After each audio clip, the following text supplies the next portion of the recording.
into Àbọ̀sọ́lá Àbọ̀sówó Àbọ̀sọ́lá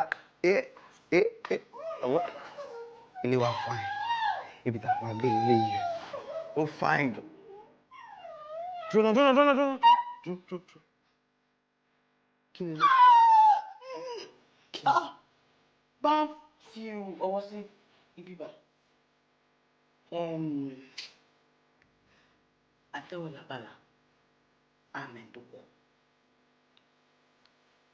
Ní sùúrù àárín ó pòwe ta ló pè mí ò kọ́ ẹ lówe náà. Ó fẹ́ wa. Ó fẹ́ wa. Èmi gan gbọ́rọ̀ òwe tó pa láti sin yẹn wo ilé wa lélẹ̀ bọ́ ibi báyìí ò ní súnbẹ̀ yàrá a máa sùn chair lélẹ̀ tá a máa fi máa jókòó a máa wo TV ṣó ti yẹ ṣó láìkẹ́ owó yẹn fine. Ó fi ewé igi.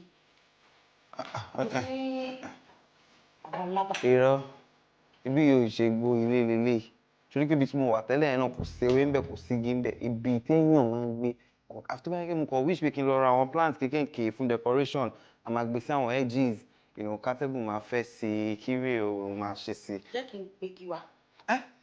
Wá pò kí wá owó ní kò pò wá. Pẹ̀lẹ́ ṣe sọ ó ti jẹun ẹ láàárọ̀ ó ti jẹ